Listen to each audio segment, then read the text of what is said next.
Bonjour à tous, merci beaucoup de me rejoindre sur les chaînes Julien Didier Garofalo.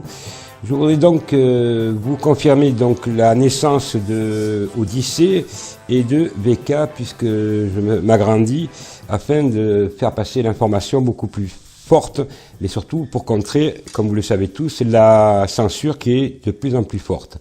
Aujourd'hui, je vais donc parler de plusieurs sujets, mais tout d'abord, vous êtes très nombreux à me demander des nouvelles, et aussi à Frédéric Chaumont, notamment, qui est sur la chaîne Agora TV, et Jasper Madère, des nouvelles du docteur, ou plutôt, pardon, du professeur Jean-Bernard Fortillan.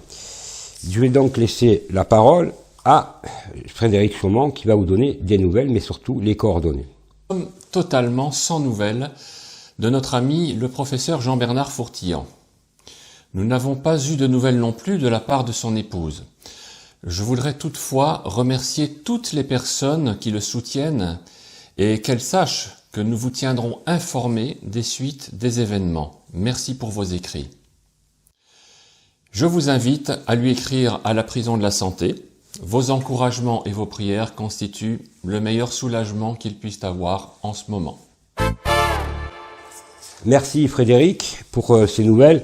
Et nous vous apporterons au fur et à mesure des nouvelles du professeur Jean-Bernard Fortillan. Comme vous l'a dit Frédéric, ce n'est pas facile et je vais essayer moi-même de prendre un rendez-vous pour aller le voir, donc auprès du juge d'instruction en charge du dossier. Je voudrais donc revenir un instant sur les attaques contre les francs-maçons et notamment des francs-maçons qui sont en poste en principauté de Monaco, mais aussi sur des francs-maçons en France et comme je vous l'ai promis, où il va y avoir de l'ambiance ce soir, préparez-vous, parce que ça va être du très lourd qui sort de ma bouche.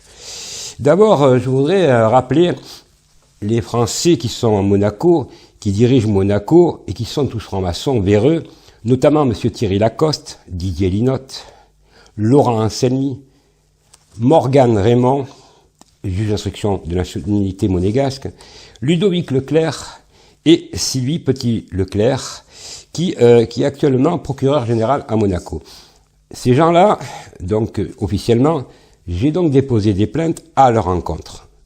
Mes plaintes sont à peu près une trentaine auprès de juges d'instruction français, en France parce qu'ils sont compétents, mais aussi à Monaco, parce que dans mon propre pays, j'ai donc décidé aussi d'attaquer ces vermines, ces véreux, ces voyous qui depuis des années me font des procès politiques.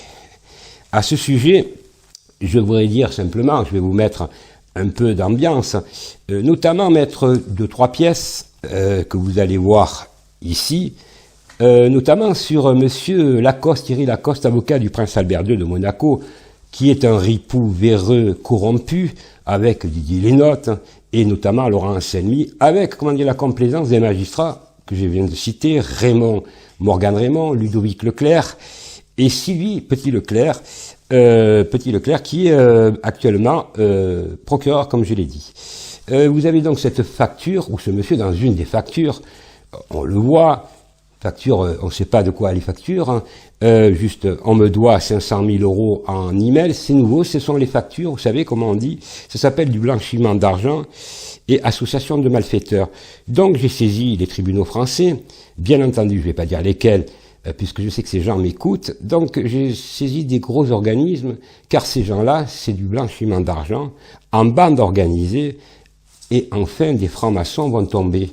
Parce qu'ils se croient intouchables à Monaco, bien sûr, principauté d'opérette, où nous avons un prince Albert qui cautionne de tels agissements, puisqu'ils auraient dû notamment les dégager, ou au moins les mettre en prison, et c'est au minima hein, de ce qu'ils ont fait, mais c'est vrai que M. Lacoste se vante, avocat parisien véreux, de tenir la principauté de Monaco, notamment le prince Albert, je vais être poli par les nouilles. Alors je voudrais dire que juridiquement, les nouilles ça n'existe pas.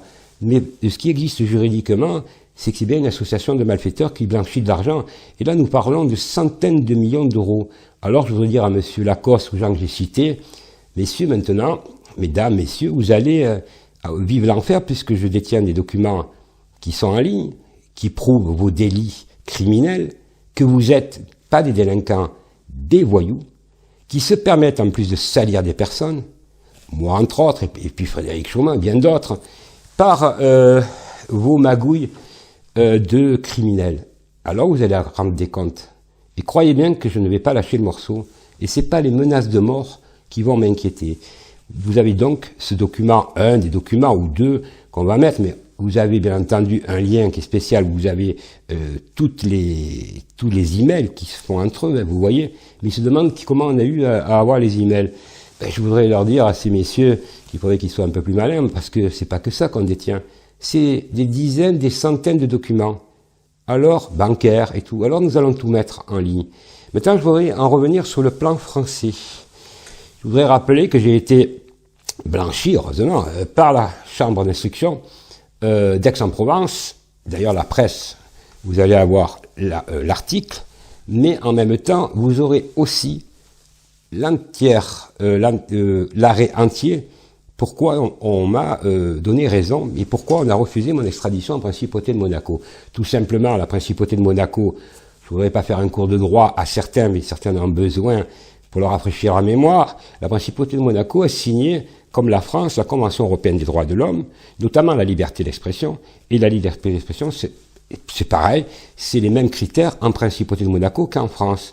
Donc, elle a jugé, bien entendu, que je n'avais pas fait de diffamation, rien du tout. Tous les chefs d'inculpation qu'ils avaient inventés à Monaco ont été balayés. Mieux encore, ils ont prouvé, la chambre d'instruction, qui manquait dans le dossier du mandat d'arrêt qui demandait, non, ça rigolait, plusieurs documents, notamment un document de Madame Sylvie Petit-Leclerc.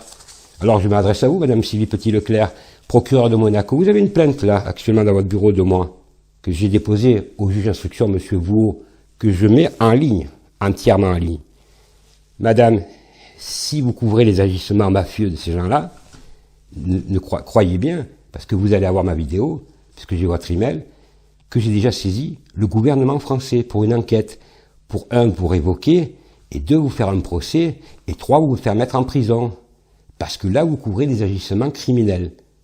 Je crois être très clair. Quant au juge d'instruction, M. Raymond et M. Leclerc, qui se sont gargarisés de vouloir ma peau dans un mandat d'arrêt, il y a des plaintes contre vous aussi.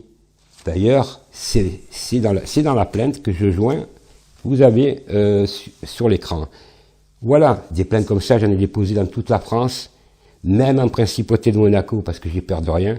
Mais je voudrais dire aux francs-maçons, ceux qui me menacent, attention, c'est un avertissement que je vous lance. N'allez pas trop loin dans les menaces. Car, vous savez, menace de mort, je parle, puisqu'il y a une plainte. Je l'ai là, la plainte. Elle a été reçue. Je ne la montrerai pas, par correction vis-à-vis d'un juge d'instruction. Elle a été reçue pour menace de mort. Alors, si vous vous amusez à me toucher, mes amis répondront. J'espère que mon message est clair. La racaille, nous employons les mêmes méthodes que les racailles. Ça s'appelle de la légitime défense. Ensuite, je vous ai promis la cerise sur le gâteau, mais la Français.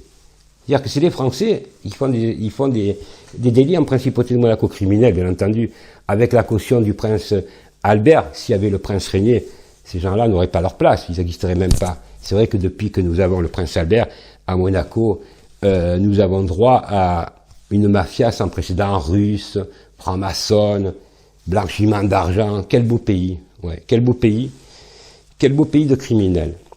Pauvre prince Albert. Son père, c'est vrai, disait que c'était un âne, mais c'est plus que ça, c'est un dangereux personnage.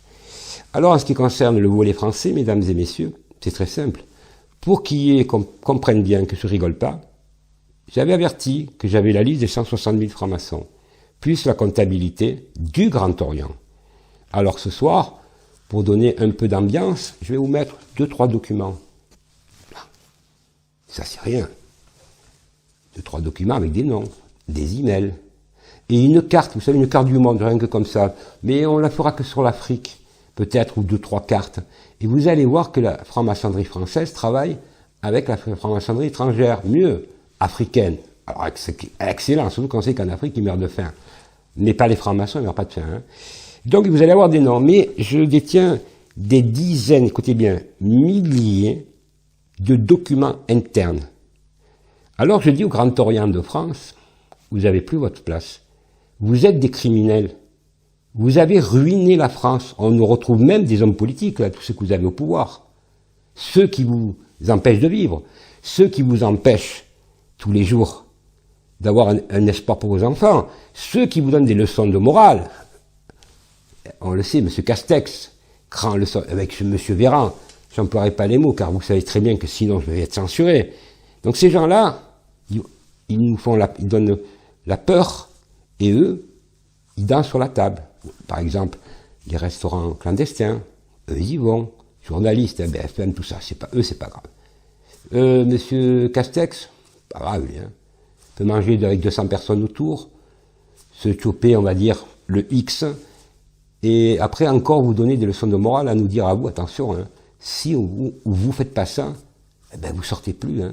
Mais en même temps aussi dire à des salariés, des millions de salariés, tellement qui m'ont appelé dans la détresse, et ça fait pas des blagues, de dire, ben voilà, vous n'avez plus le droit de salaire, on vous coupe les contrats, et vous mangez quoi? Des cacahuètes. Mais par contre, eux, ils ont le droit. Ils vont les banquer. Champagne. Eh oui. Alors si vous n'avez pas compris où ils veulent en venir, mesdames et messieurs, c'est qu'alors, vous avez du caca dans les yeux. Mais je pense pas que vous avez du caca dans les yeux. Maintenant, il va falloir se réveiller. Regardez ce qui se passe. Guadeloupe, Martinique, Hollande, Autriche, Belgique. Vous croyez que ça va pas venir là? Alors c'est à nous de nous organiser. Nous devons nous battre. Mais arrêtons, franchement, de faire des manifestations comme les Gilets jaunes, je leur en veux pas, et qui servent à rien. Ou les ronds-points, ça sert à rien. Ils rigolent. Ils rigolent. À les casser, ils rigolent. Ils nous mettent la responsabilité sur ceux, justement, qui se battent honnêtement. Non, il faut bloquer Paris, légalement. À 3 à 4 millions, on monte. Tous les mécontents, on est des millions. On bloque Paris, c'est tout à Paris que ça se passe. La province, ça n'existe pas. Les préfets, les préfets, ce sont tous des francs-maçons aux ordres. Rappelez-vous, en 1940, les préfets, il y en avait combien qui étaient du côté, qui étaient résistants? Ben, pas beaucoup, hein. Une dizaine, tout cassé. Les autres, c'était tous des collabos. Hein? Et qu'est-ce qu'ils ont fait en tant qu'anciens préfets collabos? Ben, il y en a qui sont passés où? On les a fusillés, dans les chambres à gaz. C'est ça la vérité. Et vous voulez qu'on en revienne là? Vous croyez qu'ils vont continuer qu'on va être libre? On n'a plus de liberté. Alors, autant mourir sur le champ d'honneur que mourir con, hein, je vous le dis, hein, et traître. Parce que nos parents, nos grands-parents, moi je suis bien passé par là, je suis monégasque, mais mes parents, mes grands-parents, côté paternel, ils sont tous français, 99% de ma famille est française, ils sont tous morts. Mais pas morts pas en tant que, non, en tant que résistants. C'est toute la différence. Voilà.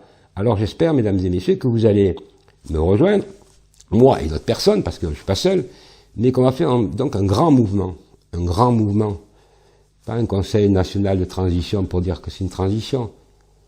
Conseil national de résistance à l'oppression. Il n'y a pas de droite, de gauche. Il n'y a plus à dire si, ça, oh là là, il faut les changer légalement. Nous le savons. C'est des menteurs. Menteurs. Un franc-maçon, c'est quoi un franc-maçon en définition? Menteur. C'est un cafard qui veulent nous éliminer. Les cafards, il faut les écraser, ils se reproduisent. Il faut interdire la franc-maçonnerie. C'est eux qui ont ruiné la France. C'est eux qui ruinent le monde. C'est eux qui détiennent le monde. Et c'est eux qui veulent nous éliminer. Parce que vous croyez quoi? Qu'ils veulent qu'on reste sur Terre? Avec tout ce qui se passe? La manipulation? Alors, j'espère je sais que la plupart vous êtes tous éclairés, vous me suivez, passez le message. N'oubliez pas, parce que maintenant il y a VK, vous m'avez tellement demandé d'aller sur VK, Odyssée, et aussi vous avez donc Frédéric Chaumont aussi qui, lui, est un spécialiste, je ne vais pas dire le mot, des choses qui sont interdites sur YouTube, donc d'aller voir sur Agora TV, et vous allez voir que j'ai vu sa dernière vidéo, c'est canon. Voilà, puis il y en a d'autres aussi, il n'y a pas que nous, mais maintenant il faut se rassembler, parce que tous les jours on ne va pas nous refaire, nous, les youtubeurs ou ce que les lanceurs d'alerte, tous les jours nous dire, ça va pas durer longtemps l'histoire, parce qu'à chaque fois qu'on parle, ils resserrent la vis, et puis un jour, ils vont tellement resserrer la vis qu'on ne pourra même plus vous faire de vidéo, parce qu'ils auront coupé les ondes. Donc avant qu'ils coupent les ondes, qu'on a encore la chance, qu'on peut encore vous passer des messages, allons-y. Alors Noël, moi je veux bien, mais là, c'est pas Noël qu'il faut penser. Il y a des gens qui pensent, oh là là, on va pas manger en famille. Moi je préfère manger tranquille toute l'année que laisser passer ces choses très importantes qui est l'avenir du monde, de la civilisation, et des voyous en profiter. Vous croyez que le premier des problèmes, c'est Noël? Le premier des problèmes, c'est notre survivance. C'est notre droit. Notre droit, ça s'appelle la liberté d'expression. Qu'on soit de droite, qu'on soit de gauche, dans le respect de chacun. Alors à vous tous, ce soir, c'est une vidéo qui me semble normale, pour moi, parce que ça fait 30 ans que je me bats. Et puis je voudrais terminer simplement à dire à tous, à ces quelques guignols, s'ils sont quelques, heureusement, qui m'attaquent avec la complicité des autorités monégasques, franc-maçonnes et françaises, que pour me déstabiliser, il faut être fort. Ceux qui ont voulu la guerre vont l'avoir, mais ils l'ont déjà. Car je rappelle qu'il y a des magistrats honnêtes, pas la 17e chambre, la 6e chambre, et que donc vous avez l'arrêt qui est rendu, m'a donné raison contre l'État monégasque. Je respectais la liberté d'expression comme je l'ai toujours fait. Mais lisez bien, parce que vous avez mon cursus universitaire, pas un cursus que... Hein, et je tenais à confirmer, puisque je passe le concours d'avocat dans les 3-4 mois, puisque je suis inscrit à l'IEG, donc j'attends et j'espère que je vais réussir. Voilà, ça m'étonnerait que je loupe, mais dans la vie, on ne sait pas. J'ai tellement d'expérience, mais l'expérience ne veut pas dire grand-chose quand on est dans un concours, puisque nous serons à peu près, je crois, sur Nice 500, et qu'ils en prennent entre 30 et 50. Voilà, donc il faut être les meilleurs. Et là, moi, je me bats contre les jeunes, oui. Les jeunes, ils ont tous 24, 23, donc les mecs de mon âge, il n'y en a pas, il n'y en a qu'un. Hein. Un vieux gaga qui est en plein milieu de concours, c'est moi. Mais au moins, j'y vais, moi. Voilà. En tout cas, merci à tous pour la confiance que vous m'accordez, et surtout, ne lâchez rien. Lâchez rien parce que c'est pas le moment. Si on lâche, ils nous exterminent. Et le mot exterminer est encore gentil. Merci à tous, bonne soirée, bonne journée et à très bientôt dans d'autres vidéos. Merci.